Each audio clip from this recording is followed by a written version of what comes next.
এই বইটা যেটাকে আমরা আজ বাইবেল নামে চিনি, আদৌ কি এটি সেই ইঞ্জিল যা আল্লাহ তাআলা হযরত ঈসা আলাইহিসসালামের উপর নাজিল করেছিলেন, নাকি সময়ের স্রোতে এর মধ্যে ঘটে গেছে কোনো বড় পরিবর্তন?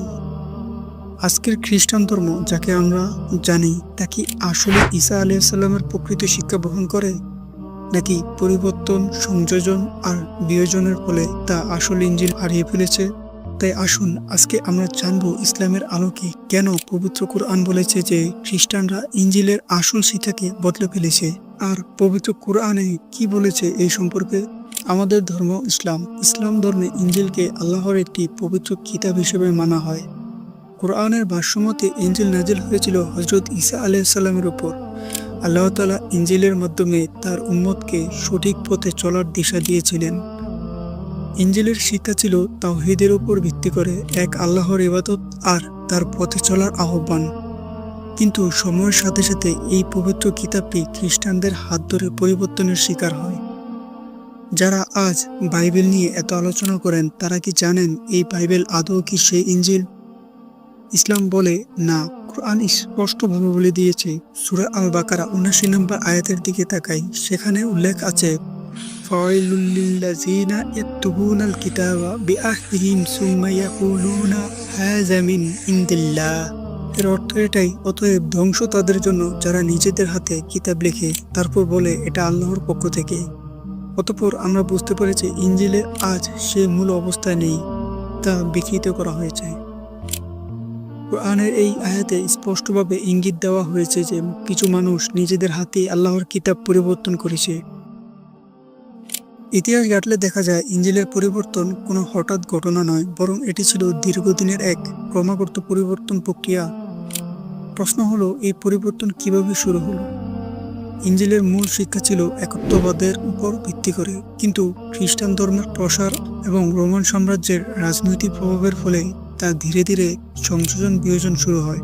৩য় শতাব্দীর দিকে খ্রিস্টান ধর্মকে রোমান সাম্রাজ্যের রাষ্ট্রীয় ধর্ম হিসেবে প্রতিষ্ঠা করতে গিয়ে ইঞ্জিলের অনেক শিক্ষাকে নতুন অঙ্গিকে স্থাপন করা হয়েছে। বিশেষ করে ৩২৫ খ্রিস্টাব্দে নাইসিয়া কাউন্সিল ছিল একটি বড় মোড়। এই সভায় হযরত ঈসা আলাইহিসসালামকে আল্লাহর পুত্র হিসেবে ঘোষণা করা হয়।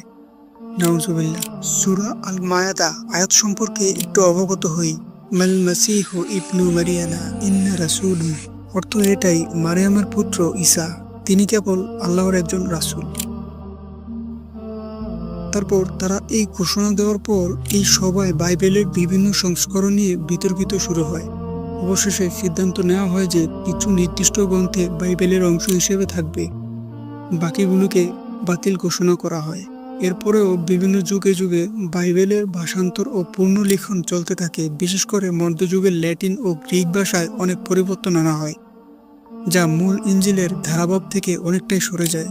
সবই বুঝলাম, এবার একটু কম্পেয়ার করি। ইঞ্জিলের মূল উপদেশ এবং বর্তমান বাইবেলের বক্তব্যে কি রয়েছে। ইসলামের দৃষ্টিতে হযরত ঈসা আলাইহিসসালাম ছিলেন একজন মহৎ নবী, যিনি তার উম্মতকে এক আল্লাহর ইবাদত করতে বলেছিলেন। ইঞ্জিলের মূল শিক্ষা ছিল তাওহীদের দাওয়াত দেওয়া, এক আল্লাহকে মানা আর তার বিধান মানা। ইঞ্জিলে ছিল মানুষের প্রতি দয়া, ক্ষমাশীল আর ন্যায়ের শিক্ষা। ঈসা আলাইহিসসালাম বারবার বলতেন, আল্লাহই একমাত্র উপাস্য, তার সঙ্গে কাউকে শরীক করো না। এ দাওয়াত ছিল ইঞ্জিলের মূল বার্তা। কিন্তু সময়ের সাথে সাথে আস্তে আস্তে ইঞ্জিলের শিক্ষাগুলোকে পাল্টানো হয়। বর্তমানে বাইবেলে আমরা দেখতে পাই হযরত ঈসা আলাইহিসসালামকে আল্লাহর পুত্র হিসেবে তুলে ধরা হয়েছে। দেখেন পবিত্র কোরআন কি বলে। সূরা আল মায়াদা আয়াত নম্বর ৭২, লাকাদ কাফারাল্লাযীনা ক্বালা ইন্নাল্লাহা হুয়াল মাসীহু ইবনুল মারিয়ামা। অর্থ এই, যারা বলে মারিয়ামের পুত্র মাসীহই আল্লাহ, তারা কাফেরদের অন্তর্ভুক্ত। বাইবেলের বিভিন্ন সংস্করণে অনেক মতভেদ রয়েছে। কোথাও ঈসা আলাইহিসসালামকে আল্লাহর পুত্র বলা হয়েছে, আবার কোথাও তাকে তৃতীয়বাদের অংশ বলা হয়েছে, অথচ মূল ইঞ্জিলে এমন কোনো কথাই ছিল না। বর্তমানে বাইবেলের উপদেশ যেসব বিষয় প্রচার করা হয়, যেমন তৃতীয়বাদ, ঈসা আলাইহিসসালামকে উপাস্য হিসেবে মানা বা ঈসা আলাইহিসসালামের মাধ্যমে পাপ মোচন, এইসব কনসেপ্ট মূল ইঞ্জিলের শিক্ষার সঙ্গে সাংঘর্ষিক। আল্লাহ পাক পরিষ্কারভাবে কোরআনে বলে দিয়েছেন, হযরত ঈসা আলাইহিস সালাম তার নবী। ইসলামের দৃষ্টিতে তাওহীদে কোনো ধরনের শরীক বা অংশীদারের জায়গা নেই। ভিডিওটি শেষ করার আগে ইসলামের দৃষ্টিতে প্রকৃত কিছু সত্য নিয়ে কথা বলি। ইসলামের মতে সব নবীর মিশনই ছিল এক আল্লাহ তাআলার দাওয়াত দেওয়া।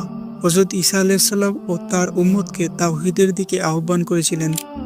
কিন্তু সময়ের স্রোতে খ্রিস্টানরা আস্তে আস্তে এই শিক্ষাকে পরিবর্তন করে নিজেদের মতো করে তৈরি করে নেয়। বর্তমানে বাইবেল আসলেই বিভিন্ন মানুষের রচনা, বিভিন্ন সময় বিভিন্ন সংস্করণে তৈরি হয়েছে। প্রতিটি সংস্করণে ঈসা আলাইহিস সালামের শিক্ষাকে বিভিন্নভাবে উপস্থাপন করা হয়, কিন্তু আল্লাহর নাজিল করা ইনজিল আজ আর সেই আসল অবস্থায় নেই। সূরা আল মায়েদার ৪৮ নম্বর আয়াতে ওয়া আনজালনা ইলাইকাল কিতাবা বিল হাক্কি মুসাদ্দিকাল লিমা বাইনা ইয়াদাইহি মিনাল কিতাবি মুহাইমিনাল আলাইহি, অর্থ আর আমি আপনার প্রতি কিতাব নাজিল করেছি সত্য সহ, যা পরবর্তী কিতাবের সত্যতা যাচাই এবং তার অক্ষর হয়ে আছে। ইসলামের দৃষ্টিতে পবিত্র কোরআন হলো আল্লাহর সেই পবিত্র বাণী যা পরবর্তী কিতাবগুলোর সত্যতা যাচাই করে এবং সঠিক পথ প্রদর্শন করে। তাই মুসলমানরা বিশ্বাস করে আসল ইনজিলের শিক্ষা এবং কেবল কোরআনে রয়েছে, যা আল্লাহ তাআলা সংরক্ষণ করে রেখেছেন। আজকের দিনে আমাদের দায়িত্ব হলো আসল সত্যকে জানানো এবং মানুষকে সঠিক পথে আহ্বান করা। হযরত ঈসা আলাইহিস সালামের প্রকৃত শিক্ষা ছিল এক আল্লাহর ইবাদত করা, আর সেই শিক্ষাই কোরআন মাজিদে সুরক্ষিত রয়েছে। ইসলাম আমাদেরকে শিক্ষা দেয় সত্যকে অনুসরণ করা এবং ভ্রান্তি থেকে বেঁচে থাকা। আসুন আমরা কোরআন শিক্ষাকে আঁকড়ে ধরি এবং হযরত ঈসা আলাইহিস সালামের প্রকৃত শিক্ষাকে জানানোর চেষ্টা করি। আমি খুবই আন্তরিকভাবে ক্ষমা চাই যদি কোনো ভুল হয়ে থাকে। আমার উদ্দেশ্য পবিত্র কোরআনের সত্যতা প্রচার করা। দেখা হচ্ছে পরবর্তী কোনো ভিডিওতে। সে পর্যন্ত ভালো থাকবেন। আল্লাহ হাফেজ।